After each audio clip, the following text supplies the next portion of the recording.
salaamaaleykum ñu ngi leen di nuyu di leen ziare bu baax comme on a l'habitude de le faire di wax sur ce qui concerne l'actualité politique sénégalaise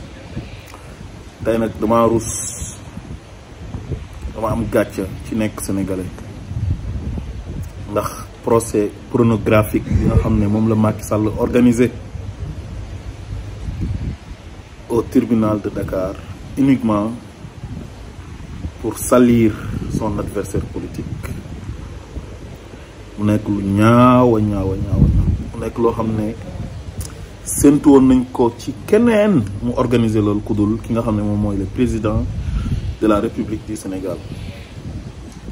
Niveau bi Macky Sall indi Sénégal il est bas.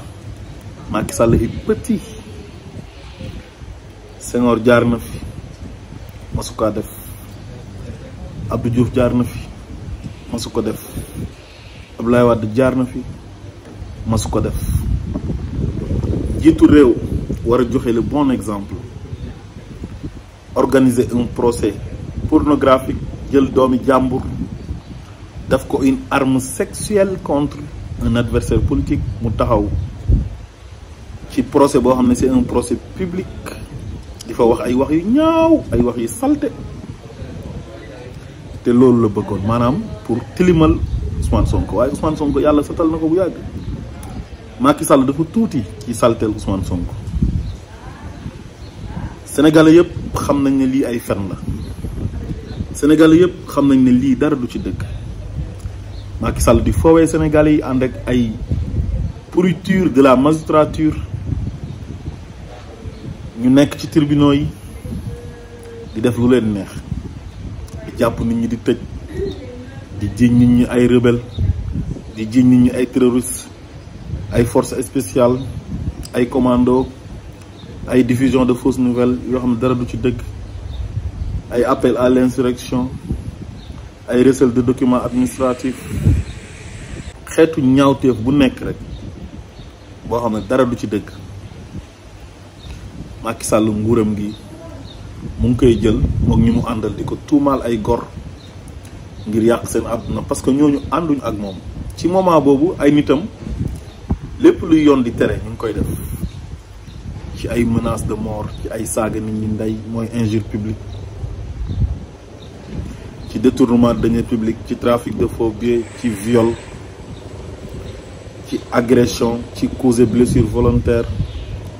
di recruter ay nervis ñuy dal ci kaw nit ñi, ci rey ay nit, bépp ñaawteef ay nitam ñu ngi koy def. Trafic de passeport diplomatique, appel au meurtre, lu nekk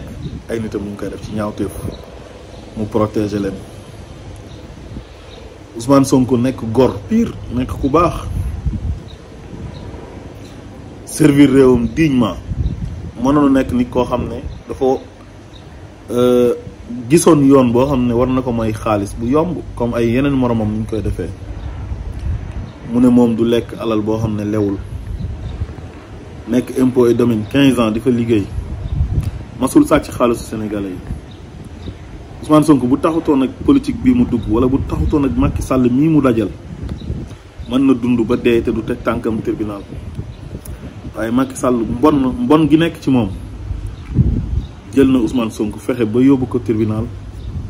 créer ko ay dossier, yóbbu ko chambre criminelle ci benn dossier boo xam ne dara nekku ci dëgg, lépp ay fen la, lépp complot la. Sénégalais yëpp setal nañ Ousmane Sonko. Ndeye Khady Ndiaye def fa shahida shahidun min ahliha mook jëkkëram Ibrahima Coulibaly. Maman Ba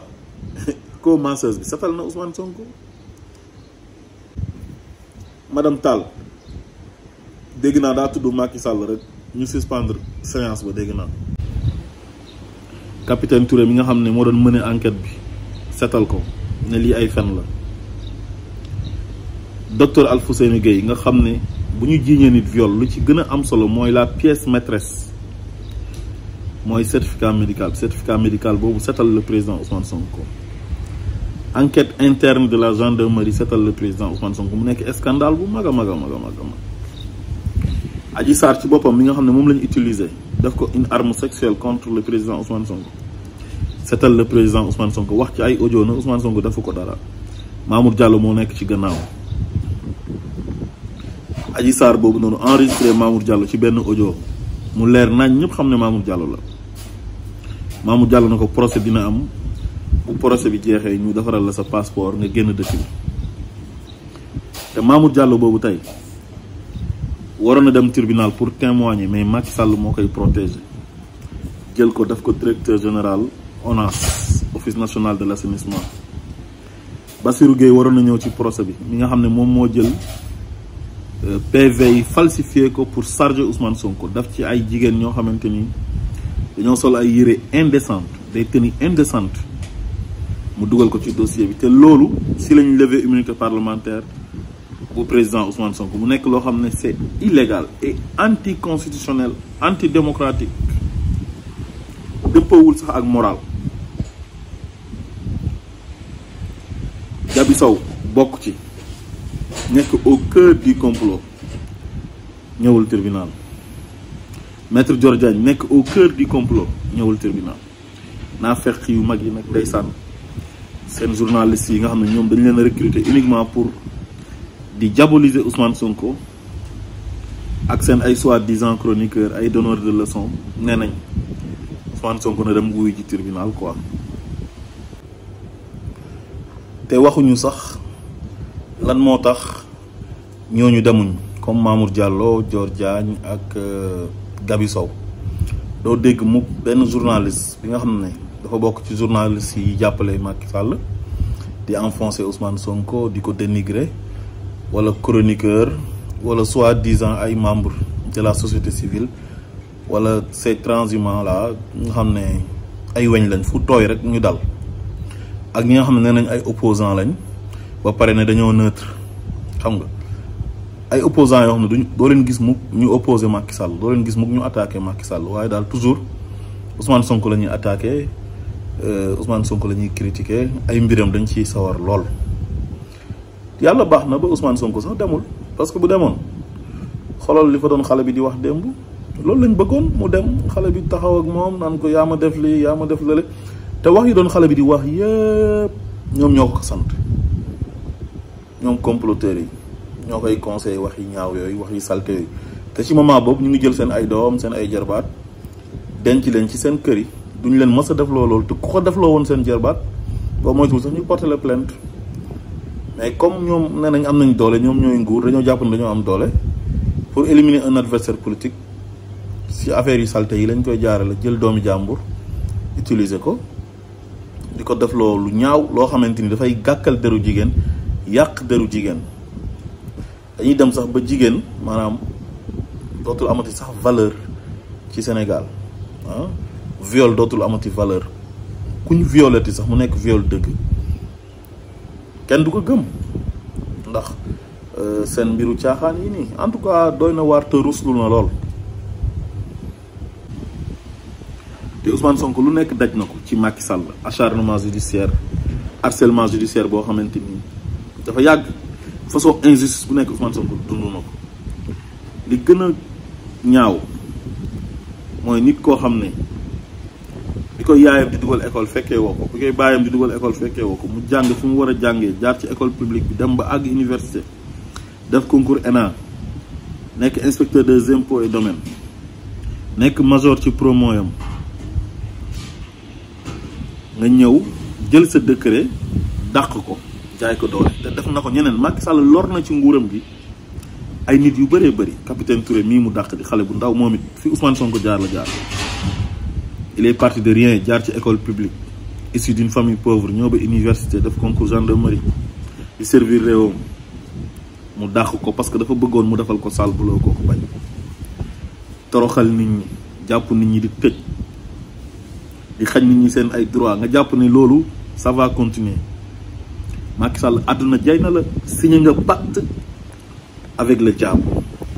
waaye bés dina mos a ñëw wallahi dina këpp si sa kaw ak sa kaw njaboot lu bon li nga def nii yëpp ci àdduna lor gi nga lor sa ay moromu jullit sa ay moromu sénégalais loolu yëpp lu ko waral mooy nguuru àdduna yi ñàkk fayda yi nga xam ne c'est éphémère yaag sa groupe bu bon bi nga àndal bés dina ñëw billaahi di ngeen ko regretter. te àdduna dara yàggul téeméeri at sax maanaam dund ko léegi dafa jafe te téeméeri at du dara, un siècle du dara. organiser seen procès di fa wax ay wax yoo xamante ni wax yu ñaaw la te malgré tout ça mobilisation bi ñu def yëpp ah jël ay dossier teg organiser procès jël force de l'ordre yi wàccee jël les corps d'élite dugal ci biir xeex bi ay nit di dee ah ay nit ñuy toj seen ay magasin ay nit am ci ay gaañu gaañu ñu toj seen ay station ñu lakk seen ay oto yàqu-yàqu yooyu yëpp fukki nit ak juróom-ñaar dee nañ ci 2 ans yi nga xam ne ci la coow fen bii ni jógee. Macky Sall bu nekkoon nit ku baax wala mu nekk responsable ku doon lii nii wallahi du egsi fii waaye bon ak ñàkk argument moo ko yóbbee lii. moom nee na kut ko kut dina condamné Ousmane Sonko pour viol yàq casier judiciaire am taqal ko noonu lay xeexee ak Ousmane Sonko xeex bu salte boobu. waaye Sénégalais yëpp xam nañ ne ay fen la ndax démb seen procès pornographique boobu noonu benn preuve amu fa ñëpp xam nañ ne dara du ci dëgg mais loolu du tere li ngeen bëgg a def da ngeen koy def li ngeen bëgg a def ñëpp xam nañ li ngeen ko def waaye. lépp lu leen ci mën a dal rek bu boobaa na ngeen ko assumer. Sénégal deram dafa yàqu ci àdduna bi Sénégal goo xamante ni fu ñu ko tuddee tudd ay këru diineem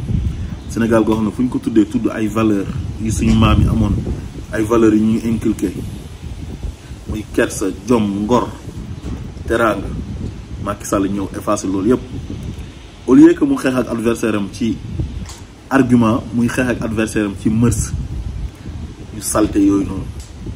te procès bi moom moo ko organisé de c'est son procès te juge yi bu ñu condamné Ousmane Sonko bu leen bett de parce que ñoom léegi ce qu'ils font c'est du matéisme maanaam lu ñuy def mooy maatay lu ñu neex la ñuy def xam nañ ne lii dara du ci dëgg xam nañ ne Sénégalais yi gëmuñ ko mais ñun on s'en fout suñu yoon nekku ci. xam nga tey boo jëlee saagakatam boobu nekkoon Paris jiñ nañ ko fi viol ak coups et blessures volontaires certificat médical ñëw setal ko ñu bàyyi ko te coups et blessures volontaires ba sax 1 mois lañ ko ci toj xaw ma 2 mois ci moment boobu mu ngi jàpp ay nit yu jege Ousmane Sonko yoo xam ne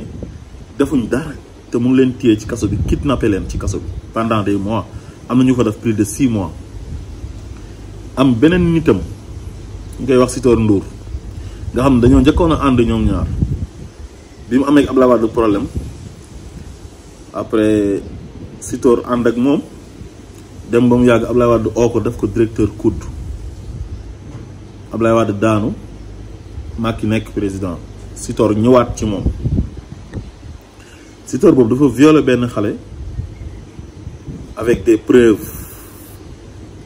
maanaam sperme lañ fekk ci vagin wu xale bi docteur bi jox ko pilule du lendemain pour mu bañ a ëmb dara ba mu doon violer xale bi am ay traces yu leer nañ yu wane ne dafa violer xale bi te yooyu yëpp sële nañ ko ak yére yu xale bi soloon nag yëpp mu leer nañ ñu jox ko désinfectant pour mu bañ a am infection juge bi ñu mettre ko la pression ne ko kii nitu Macky Sall la bàyyi ko dégg naa borom musóor bi sax léeg-léeg moom mooy oote di def intervention quoi pour gars yi bàyyi seen ay nit Bougazelli trafiqué faux billets ay milliards ñu bàyyi ko léegi nag Ousmane Sonko parce que Ousmane Sonko la Sénégalais yi bëgg nañ ko bu élection amoon suba mooy nekk président mu ne yéen Sénégalais yi man je vous respecte pas parce que seen ki ngeen bëgg nii dama leen koy xañ dinaa ko jiiñ viol dinaa ko condamné te du ngeen ci mën dara doole lay jaay te peuple bi defe naa ne ñoom ñoo ko ëpp doole léegi nag li muy def nii yëpp ngeen koy seetaan yéen su jàllee ñu xam ne yéen a ko bëgg yéen Sénégalais yi parce que man mënuma accepter majorité sénégalaise bi l'écrasante majorité des Sénégalais seen bëgg-bëgg benn nit bu ñuy wax Macky Sall ak groupuscule bu mu àndal ne loolu du fi amee di def lu leen neex. man pour man procès bi wartoon na sax am maanaam dañu leen wartoon a permettre ñuy toog naan dañuy def ay procès ñëpp waroon a mobiliser na procès du fi am tey fexe ba assiéger tribunal bi. mën nañ ko def sax sans violence mais na nit ñi bëri mais Sénégal moo nekk dëkk boo xam ne bu ñuy teg nit injustice ñu bëri dañ naan non sama yoon nekku ci te après ci seen kaw la jëm. gis nga waa ji li muy def nii bés bu sottee dictature lay installé Sénégal te dictature bi commencé na. gis nga léegi journaliste boo xam ne da ngay wax dëgg rek te yàlla tax da lay jàpp tëj la ci kaso bi. tëj na Pape Ndiaye tëj Pape Alé tëj Coro Mandela tëj Mati Sarr Niang fu mu nekk nii lu muy waaj mooy tëj Sëñ Saliou Gueye parce que c'est un journaliste engagé incorrectible nekk koo xamante ni day wax dëgg rek te yàlla tax un journaliste intègre moroomu journaliste am yu bëri couché nañ nekk ay journaliste alimentaire. Macky Sall muselé leen di leen liggéeyloo di leen wax ne dëkk bi lu fi xew bu leen ko génnee di leen ma tàgg di leen yàq deru Ousmane Sonko mais ñi nga xam ne ñoom nanguwuñ loolu ñu ngi bañ mu ngi leen di persécuter tey ne dina leen tëj ci kaso. dégg naa ñu ne Serigne Saliou Gueye il n'est pas journaliste quoi parce que amul carte de presse. xam nga loolu dafa doy waar c'est aberrant quoi. Serigne Saliou Gueye kan moo koy gis naan du journaliste. Serigne Saliou Gueye ñaata at mu nekk ci presse bi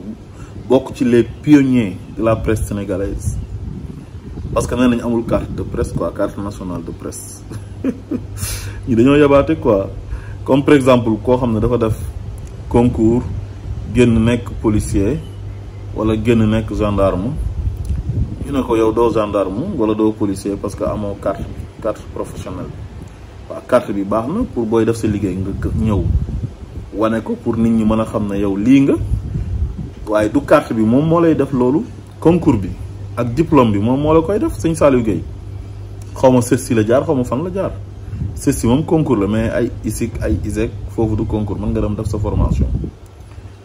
mais boo defee formation ba pare dafa am diplôme bu ñu lay jox. le diplôme est reconnu par l'État boobu mooy wane ne yow journaliste nga. mais Macky Sall la kenn mënta moytu. Macky Sall boo àndut ak moom lu ne pareel pour mu dal sa kaw fu mu nekk nii bu eboo yeneen journaliste yëpp pare parce que loolu lañ xewal. ay ñoom Mame Birame Wathie Pape Makhtar moom du journaliste chroniqueur la mais comme ubbi na chaîne am xam nga mooy opinion libre buñ ko jàppee sax mën nañ ko coller motif yooyu noonu ne ko usurpation de fonction ngay def parce que métier journaliste ngay def te wax ci média du journaliste rek moo ko war a def. exercer métier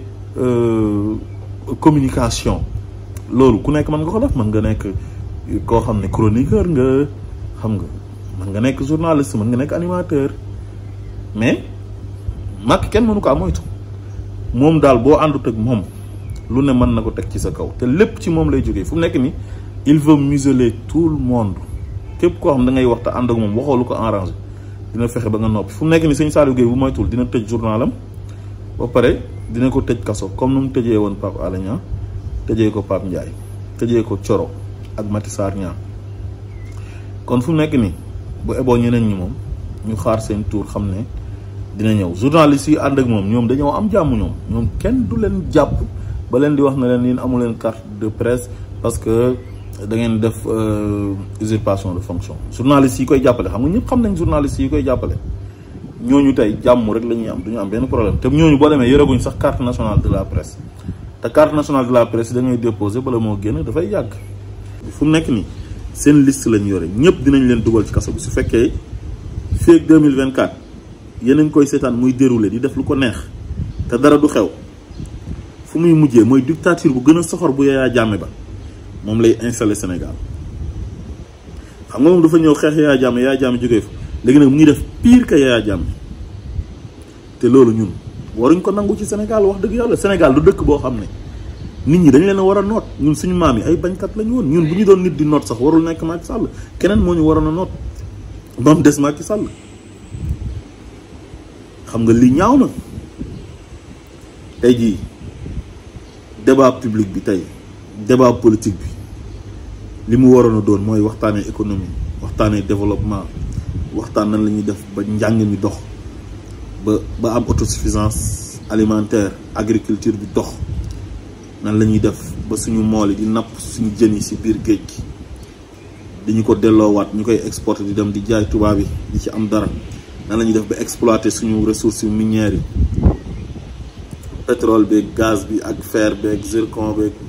or beeg yëpp nan la ñuy def ba Sénégalais ku nekk gis ci sa bopp nan la ñuy def ba Sénégal ñu xeex fi pauvreté nan la ñuy def ba xale yi buñ jàngee ba am ay diplôme am liggéey nan la ñuy def ba ay école de métier am fa mais malheureusement président bi fii la ñuy yóbbu tey ci niveau bu baax bii nii ci bassesse bii nii la ñu Macky Sall indi waaye nag butéel bu nekk la mu def kubéer gi loolu lay xeeñ Macky Sall nii la mel lii mooy jikkoom moo tax mu nekk fi di jiñaate ay viol tey jii su fekkoon ne nit la dëgg bu ko Ousmane Sonko owee ci programme day uyu Ousmane Sonko ci programme argumenté mais Ousmane Sonko daf ko oo ci programme moom mu oo ko ci affaire yi salte ay mërs jël doomi jàmbur di ko utiliser xale bi taxaw naa nii lañ ma def ak juutal nañ ma def na ko fii ak faa la ko def ay wax yi ñaaw ay nit yoo xam ne ils sont haineux ñëw nekk avocat wu xale bi parce que waa ji lañ contre ne waa ji kut ko kut dinañ ko yàq mais mënu leen a yàq nit yàlla ku mu teral mbindeef mënu ko yàq billahi wallahi wa tallahi am na ñoo xam ne yàlla da leen defar ba pare te président Ousmane Sonko histoire retenir na turam bu yàlla tuddee na kii dana nekk président ala kulli al kay mënu ci dara bu ko yàlla tuddul tamit ñu xam ne noonu la demee waaye moom révolutionné na la scène politique sénégalaise mooy nekk ki nga xamante ni tey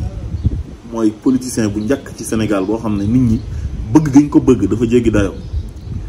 su ne damaa bëgg beñ a dugub manqué nit ñi dem di rang di jënd beñ a dugub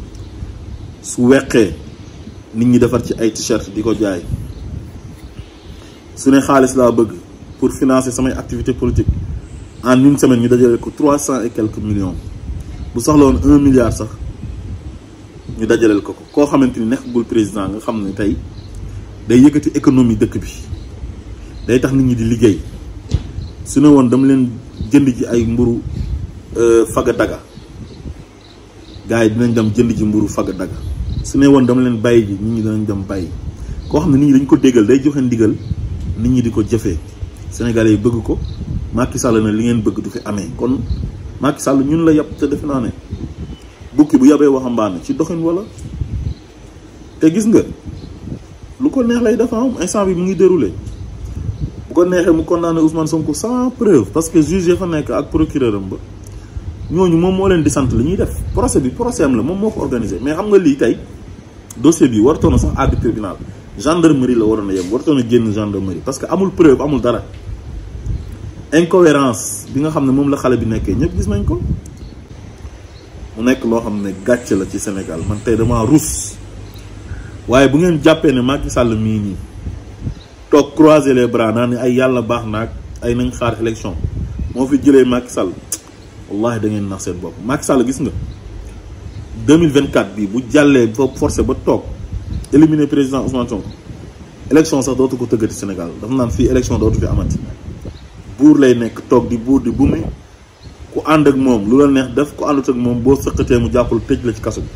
nekk un vrai dictateur te yéen ñuy toog nii di noppi nii bañ a wax bañ a jóg wallahi bu ngeen jàppee ne Macky Sall du egg seen kaw da ngeen nax seen bopp kii il est capable de tout faire kii bépp xeetu mbon mën na ko def doomi aadama waaye nag sénégalais yi nga xam ne ñoom ñoo ko fal xam naa ne heure bi ñu ci bëri réccu nañ parce que jafe-jafe yi Sénégal nekk tension yi Sénégal nekk heure bi waroon na fekk ñu dépassé ko bu yàgg ñun foogoon nañ ne rupture dafay am mais malheureusement amul kon daal nañ taxaw jéem fas yéene xeex bu ñu xeexul du fi jógee asalaamaaleykum wa rahmatulah